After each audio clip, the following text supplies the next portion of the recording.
One of the most exciting scientific findings of the past half-century has been the discovery of widespread trophic cascades.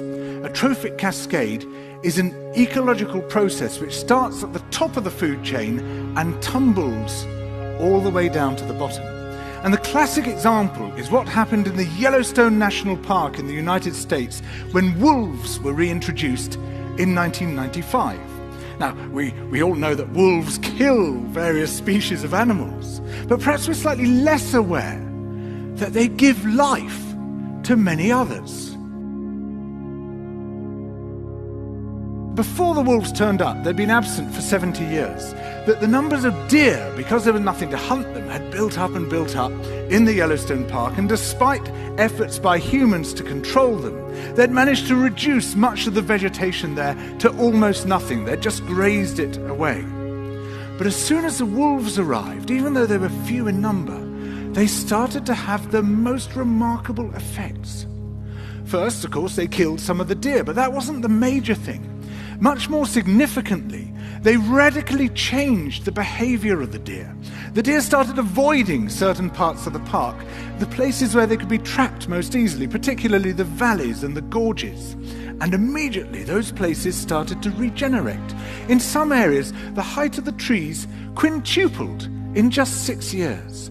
Bare valley sides quickly became forests of aspen and willow and cottonwood. And as soon as that happened, the birds started moving in. The number of songbirds, of migratory birds, started to increase greatly. The number of beavers started to increase because beavers like to eat the trees. And beavers, like wolves, are ecosystem engineers. They create niches for other species. And the dams they built in the rivers provided habitats for otters and muskrats and ducks and fish and reptiles and amphibians.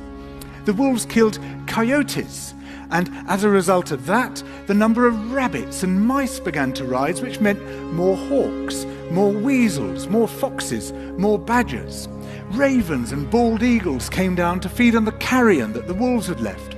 Bears fed on it too, and their population began to rise as well, partly also because there were more berries growing on the regenerating shrubs. And the bears reinforced the impact of the wolves by killing some of the calves of the deer. But here's where it gets really interesting. The wolves changed the behavior of the rivers. They began to meander less. There was less erosion. The channels narrowed. More pools formed. More riffle sections, all of which were great for wildlife habitats. The rivers changed in response to the wolves. And the reason was that the regenerating forests stabilized the banks so that they collapsed less often, so that the rivers became more fixed in their course. Similarly, by driving the deer out of some places and the vegetation recovering on the valley sides, there was less soil erosion because the vegetation stabilized that as well. So the wolves, small in number, transformed not just the ecosystem of the Yellowstone National Park, this huge area of land, but also its physical geography.